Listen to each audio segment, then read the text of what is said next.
안녕하세요. 중고청 예배 시간에 함께하지 못하는 여러분들을 위해 이 말씀 영상을 계속 제작 중에 있습니다.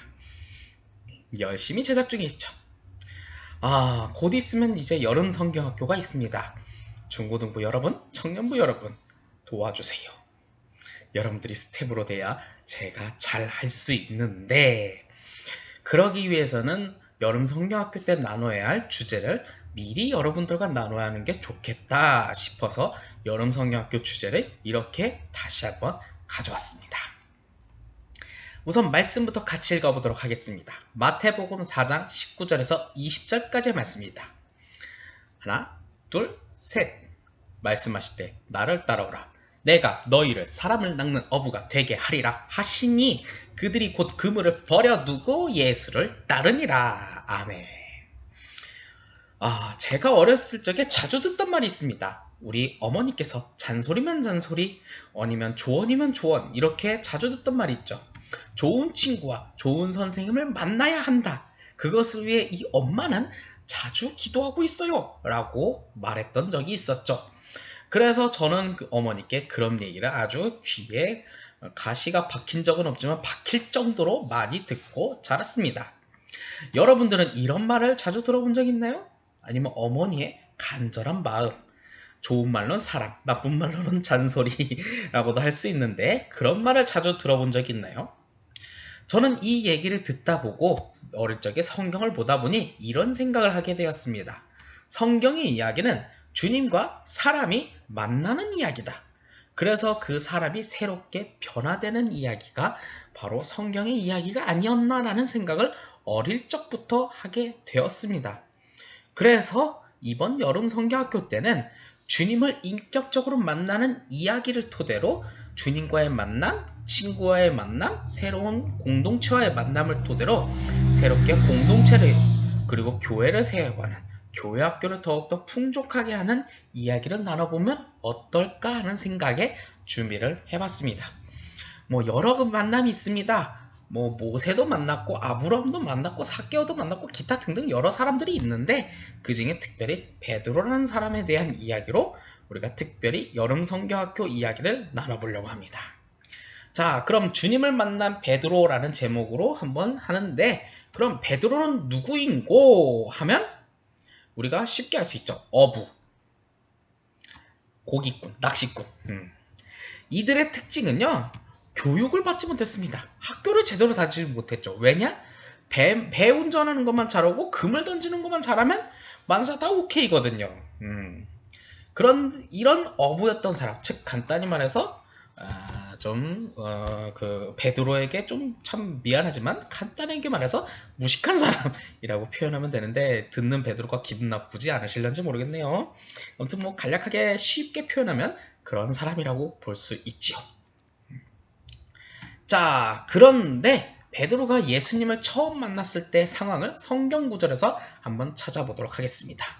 자, 여기 보니까 누가복음 5장 1절에서 2절에 보면 어부들이 배에서 나와 그물을 씻고 있었다. 여기에 베드로가 있었죠.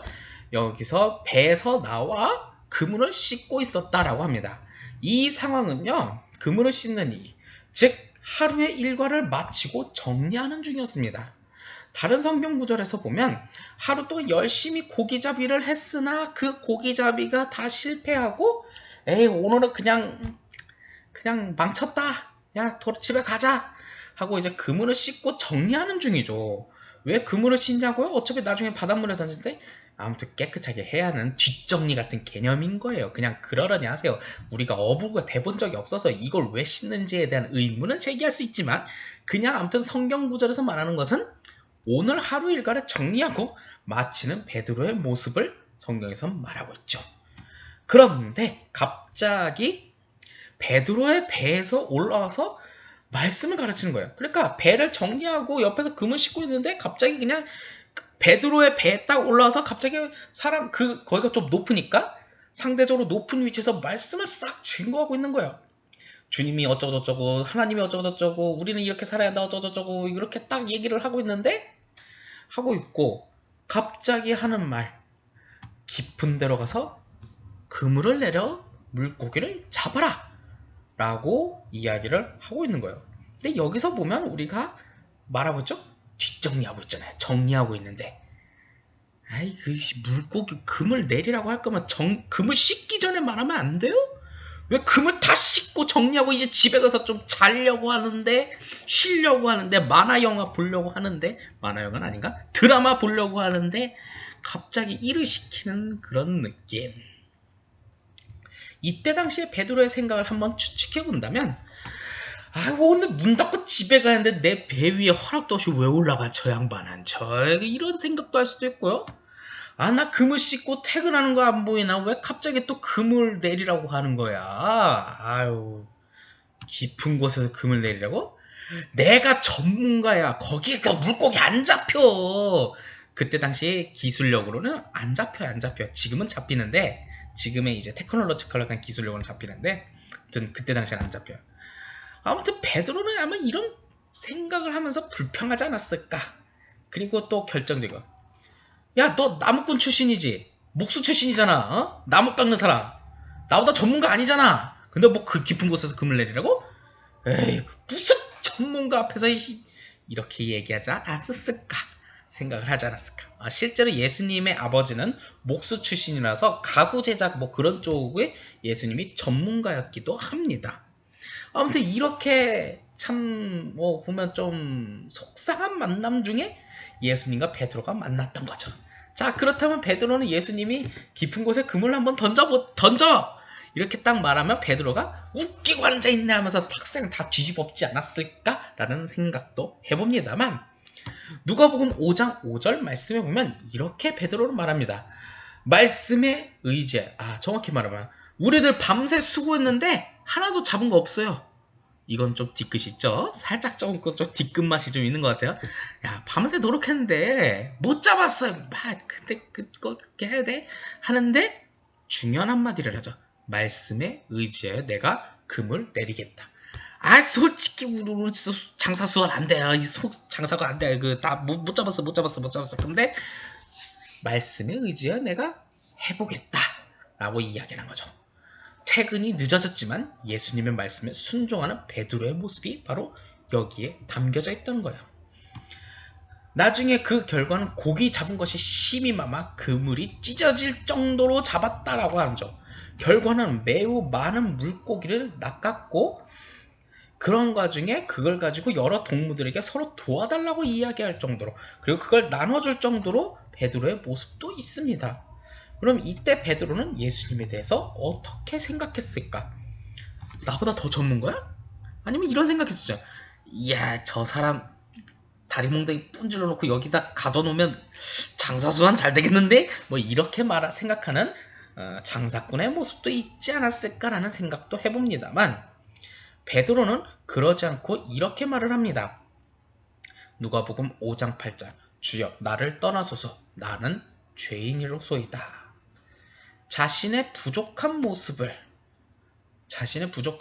강조하면서 오히려 주님이 나와 함께 할 수 없다는 자신의 겸손하기도 하지만 부족한 모습을 말하고 있습니다. 솔직히 이 정도 되면 황금알을 낳는 거위 아닙니까? 나쁘게 생각하면 예수님 다리 몽둥이로 뿜질러갖고 어디 못 가게 해놓고 자 어디 깊은 곳에 던질까? 말해. 이렇게 하는 나쁜 사람도 있잖아요 솔직히. 근데 베드로는 전혀 그러지 않았다는 거예요. 참 그런 거 보면 심성은 좋았던 것 같습니다. 좀 무식한 고인을가 위대한 사도 베드로를 무식하다고 표현하다니 그러면 안 되죠. 아무튼 좀 부족한 어부지 교육열이 많이 부족한 어부지만 심성은 착하면서 예수님을 존중하는 마음이 있었다라는 걸 우리는 알 수 있습니다. 그럴 때 예수님은 그런 베드로에게 이렇게 말을 하죠. 나를 따라와라. 내가 너희를 사람을 낚는 어부가 되게 하리라. 라고 말하죠.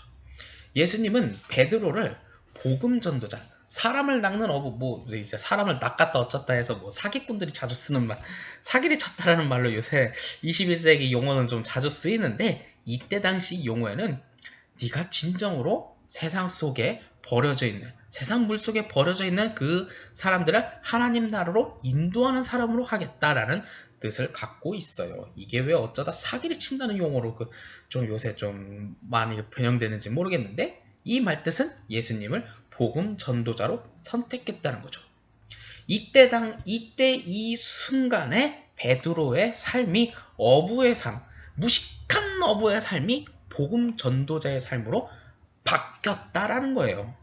변화되고 바뀌고, 그리고 그 가운데 주님의 능력으로 살아갔다는 베드로의 이야기가 바로 주님을 만난 사람 베드로의 이야기이기도 합니다.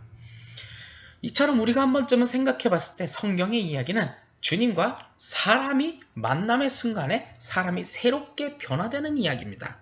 이 변화는 예전보다 더 나은 변화, 더 훌륭한 변화를 말하고 있습니다. 그렇기 때문에 우리 또한 주님을 만나면서 이전보다는 더 멋진 삶으로 변화될 수 있다는 희망과 믿음으로 살아갈 때 우리가 바로 주님을 만난 사람, 주님과 동행하는 사람이 되지 않겠습니까? 주님을 만난 사람들은 여러 명 있습니다. 참 여러 명이 있는데 그 중에 대표적으로 베드로는 무지한 어부가 복음 전도자의 삶으로 변화된 이야기가 담겨져 있고요. 아브라함은 도시 문명 속의 평범한 사람이 믿음의 조상으로 변화된 이야기가 있습니다. 그리고 모세는 권력자에게 두려워하던 이 사람의 민족의 지도자로 변화되었고, 삭개오는 인생의 목표가 없었던 사람이 사랑의 증인으로 변화가 된 이야기가 있습니다. 우린 이처럼 우리 또한 주님의 마음으로, 사랑의 마음으로 새롭게 변화될 수 있고, 여러분들이 주님과 만나고 그리고 친구들에게 변화를 주는 사람이 될 때 우리가 바로 진정한 교회의 삶을, 그리스도인의 삶을 살아갈 것입니다.